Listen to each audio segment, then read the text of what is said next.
Ladies and gentlemen, tunaendelea kuenjoy pale pale tulipoishia. Sasa hapa Chifu alimwambia Juliet kwamba yeye ndo kampa maisha bora zaidi na kampa kila kitu alichotaka. Hivyo hata akitaka kuyaondoa maisha yake hashindwi. Lakini bidada kulielewa hilo wala kuliweka kichwani kwake. Alichokifanya alisepa tu, mara aliona kama Chifu anampigia kelele tu. Bana. Sasa kile kitendo Chifu kilimuuma kinoma yani kilimuuma sana tena zaidi ya sana. Lakini Chifu hakukoma, maana alikuwa anampenda mwanadada kinoma yani. Hapa bana akawa bado anampigia bidada simu. Lakini bidada akawa anamfokea na mind kinoma. Anamwambia sitaki mazoea kabisa, niache niendelee na maisha yangu. Unataka nini kwangu? Sasa kipindi bidada anafoka pale, Alex naye akawa ameingia pale. Sasa anaposogea anamsikia bidada anafoka, ikabidi kumuuliza, "Vipi, kuna shida gani?" Sasa dada alipomcheki Alex akawa ameshtuka. Alex akamuuliza, "Kuna tatizo gani baby?" Bidada ikabidi kusingizia pale, akamwambia kwamba kuna mjomba wangu yule ambaye kila siku ananipigia simu. Ameniuzi sana, na ananiambia kwamba niondoke kwenye nyumba yake, maana hii ilikuwa ni nyumba yake, hivyo anaitaka. Bana. Asa Alex ikabidi kumbembeleza bidada pale na kumweka sawa. Akamwambia sio shida, tutajaribu kuongea naye, ile kishindikana tutafuta njia nyingine bibi wangu, hilo lisikupe wasiwasi, sawa Basi bidada akaonyesha kama ametulia fulani hivi, yani kama amemuelewa mshikaji, lakini moyoni ana wasiwasi kama zote. Maana hata hii nyumba yenyewe ni nyumba ya Chifu. Kwa hiyo ana hofu kabisa, muda wote anaweza akafurushwa hapa. Bana. Sasa Juliet kile kitu kikawa kimemnyima raha kabisa. Hapa kama ametoka amekuja kwa rafiki zake. Hapa bana akawaelezea kila kitu kilichoendelea. Akamwambia kwamba Chifu sasa hivi amechafuka kabisa. Na sasa hivi ananilazimisha kwamba nitoke kwenye nyumba yake na nimrudishie kila kitu ambacho alinipatia. Na na wasiwasi, maana akinichukulia kila kitu, maisha yangu yanaenda kuteketea na kuwa mabaya zaidi. Basi marafiki zake wakamshauri pale, wakamwambia kwamba hebu nenda ujaribu kuongea na Chifu na uombe msamaha. Maana wewe mwenyewe unajua kabisa huyo mume wako uliye naye hana kila kitu. Kwa Chifu akikunyang'anya kila kitu chake, ina maana maisha yenu yanaenda kuwa magumu. Hivyo fanya tu hili jambo litakuwa la msingi. Kamuombe msamaha Chifu ili maisha yenu yamepoa, sawa Basi bidada ikabidi kukubali tu pale. Maana ushauri aliopewa ni wa msingi zaidi. Ikambidi kutoka na kwenda kwa Chifu bana, ili ajaribu kumweka sawa hapa. Sasa bidada alipofika kwa Chifu hapa, ikabidi ajibebishe na kuomba msamaha. Hapa anamwambia Chifu kwamba naomba unisamehe, maana najua kabisa nimekukosea na nimekukwaza. Ila nimelijua kosa langu na nimekuja ili unisamehe. Sasa Chifu naye akamwambia kwamba sijaona kosa kubwa ambalo umenifanyia. Na nishakusamehe kitambo tu, na kama itoshi kuna zawadi ambayo nimekuandalia nataka nikupatie. Bidada akashangaa. Unataka tena unipe zawadi wakati nimekukosea? Chifu akamwambia hebu twende nje huku, kuna zawadi nimekuandalia kwa ajili ya harusi yako.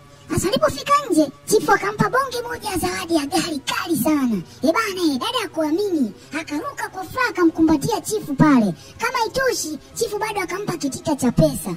Bana, bidada akapagawa. Maana hakuamini kabisa ile surprise ambayo Chifu amemfanyia. Basi bidada akatoka na ndinga pale kwa furaha sana, akaenda mpaka kwa rafiki zake. Hapa akawaonyesha, akawaambia kwamba nimeenda kumuomba Chifu msamaha. Ona kanipa zawadi, bado kanipa na pesa juu. Bana, marafiki zake hawakuamini. Basi kani sherehe pale, wakaenjoy kinoma noma. Kama itoshi, wakatoka akaingia ndani. Hapa anaendelea kucelebrate tu kwa pamoja. Akiwa anaendelea kuenjoy, rafiki yake akawa amepata wazo hapa, akamuuliza, "Sasa Juliet, hivi mfano umefika nyumbani na hii gari na hii cheki. Mume wako akakuuliza, hivi vitu umevitoa wapi? Utamjibu nini?" Bidada akasema, "Aisee, umenipa wazo zuri aisee. Maana hicho kitu nilikuwa sijakifikiria kabisa yani. Sasa hapa itabidi nifanye jambo moja. Hii gari itabidi ibaki hapa, ili mradi nitafute mbinu ambayo nitakuja kumdanganya Alex ili aamini kwamba hizi mali ni za kwangu na nimezitafuta kwa jasho langu. Hivyo nawaomba tu rafiki zangu, gari yangu ibaki hapa ili mniangalizie, sawa Basi wadada akamwambia haina kesi rafiki yetu. Sisi wenyewe tunapenda kuendesha ndinga. Wewe tuachie tu, tutakutunzia vizuri bana. Bana, wakaendelea kuenjoy pale, maisha yakaendelea. Picha linaendelea, tunaona Juliet yuko nyumbani hapa, yuko chumbani kwake amepumzika. Alex akaingia huko chumbani akamwamsha Juliet. Akamuonyesha video ambayo walikuwa wakijirekodi na mashosti zake wakishangilia kinoma noma baada ya kupewa zawadi ya gari. Basi Alex akamuuliza, "Hii gari na ile cheki ya milioni 20 ambayo umepewa viko wapi na umepewa na nani?" Basi bibi hapa akawaza, akaona mbona mambo yameharibika. Ikabidi kumpiga uongo hapa Alex. Akamdanganya akamwambia kwamba yule anko wangu ambaye nakwambia kila siku ananitafuta ndo amenisurprise kwa kunipa hizo zawadi. Ila nilikuwa natafuta muda mzuri ili nikuelezee na nikueleweshe ili unielewe. Bana, mshikaji akamwambia kwamba hivi wewe unafikiri mimi sijui kinachoendelea? Basi bana, hapa ndo tunagundua kwamba mshikaji anajua kila kinachoendelea, ila anavunga tu kwamba hafahamu chochote. Ila tutajua tu kwamba mshikaji kwa nini anaongea hivi na kwa nini anamuuliza bidada maswali kama haya. Maana haya maswali yanaonyesha kabisa mshikaji anajua kila kitu. Basi mshikaji akamwambia bibie kwamba naona hujataka kunieleza ukweli, ila mimi nakupa nafasi nzuri tu. Naomba ukae ujifikirie. Ukiona mimi nastahili kujua ukweli, utaniambia. Mimi naondoka, sawa eh? Basi mshikaji akawa amejikata zake hapa. Bana, bidada ile kitu ikamkata vibe kinoma. Yaani hapa ikawa imemvuruga na imemharibia siku kabisa.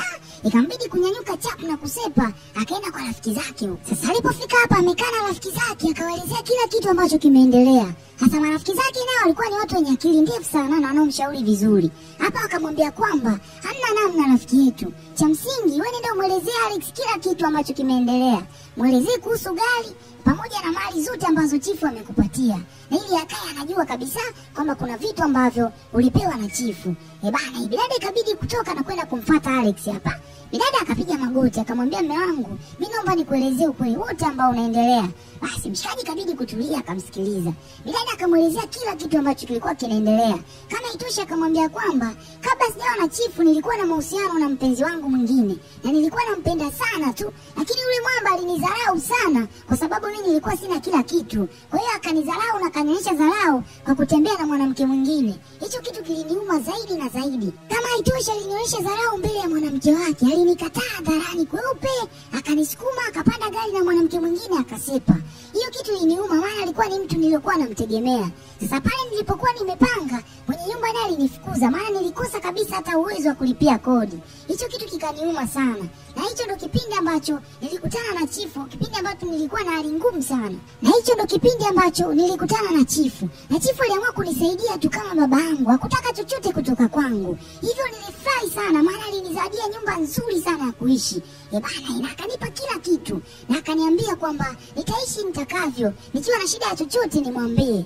Basi bana, nikawakaribisha rafiki zangu na wakaja pale kwangu. Walifurahi sana kukuta naishi pazuri. Lakini pia rafiki yangu mmoja akanishauri kwamba wewe unaonaje kama ukimshawishi chifu awe mpenzi wako? Maana akiwa mpenzi wako utafaidi vitu vingi sana. Hiyo kitu ikaniingia mimi akilini na nikaamua kufanya hicho ambacho walinishauri rafiki zangu. Na nikachukua maamuzi ya kumshawishi chifu anikubali. Na chifu kweli alinikubali. Japo nililala naye mara moja tu, sijaifanya naye mapenzi zaidi ya mara moja. Ili nakueleza ukweli mume wangu.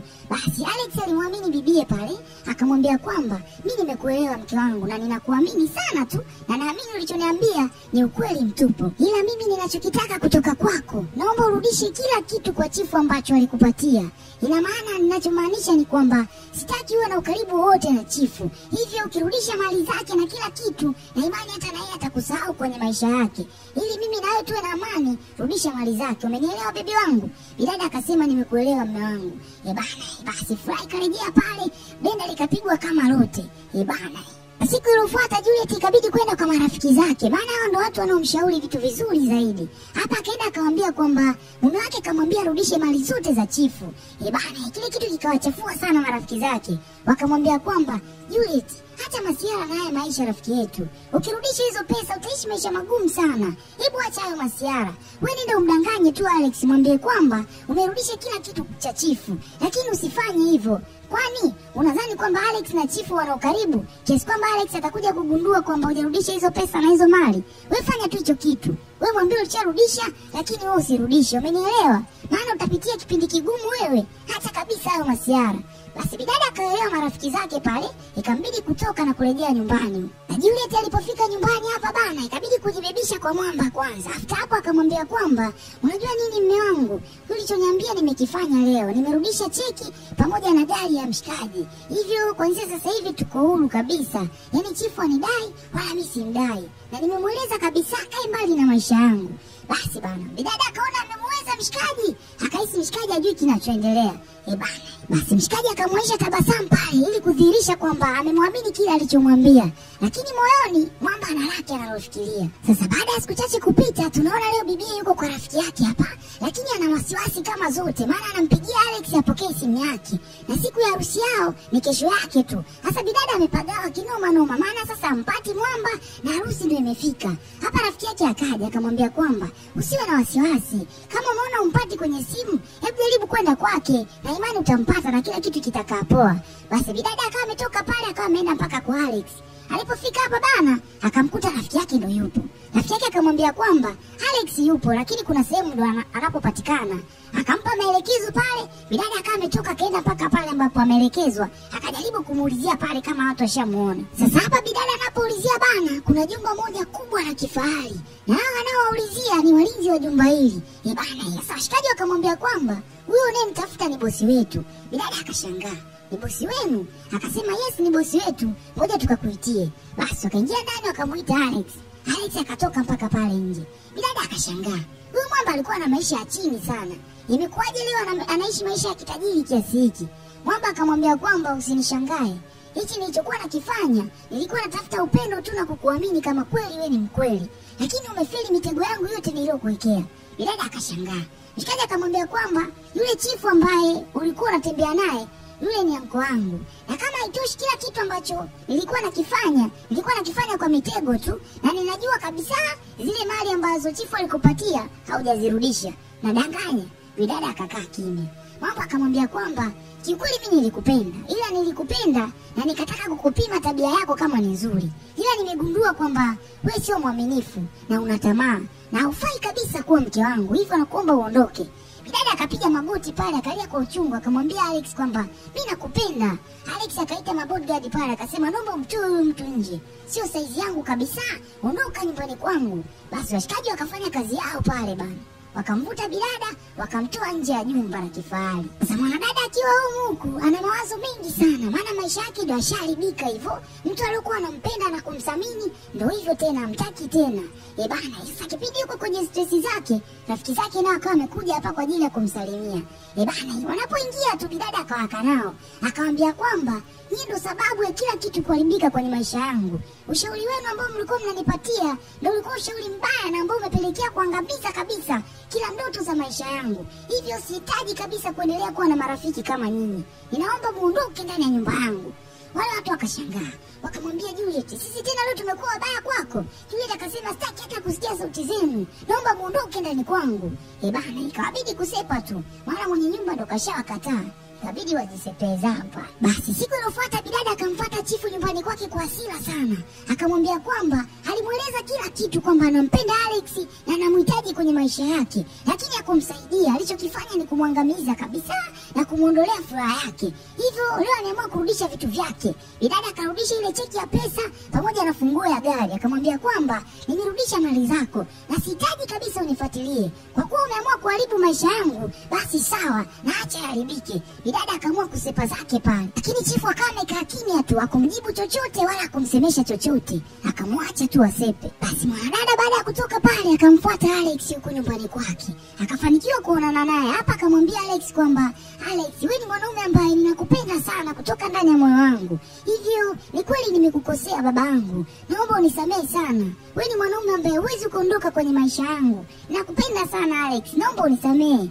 Basi mshikaji akamwambia kwamba usijali, mimi nishakusamehe sana tu. Ila unachotakiwa kujua, hauwezi tena kuwa kwenye maisha yangu. Maana mimi mwanamke ninayemtaka tayari ushatoka kwenye viwango vyake. Hivyo siwezi kuwa na wewe. Utanisamehe bure. Mimi na wewe hatuwezi tena kuwa na mahusiano.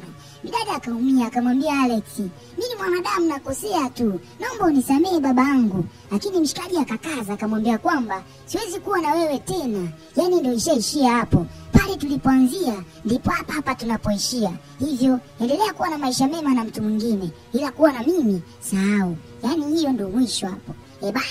Basi na Waswahili wanasema kwamba tamaa ilimuua fisi. Na kwa dada yetu amejikuta amepoteza kote kote ambako alikuwa anapata mali, na huko alitamani pesa, huko alitamani penzi. Amejikuta vyote amevipoteza kwa sababu alikuwa na tamaa kali sana. Na huu ndio unakuwa mwisho wa mzigo wetu siku ya leo.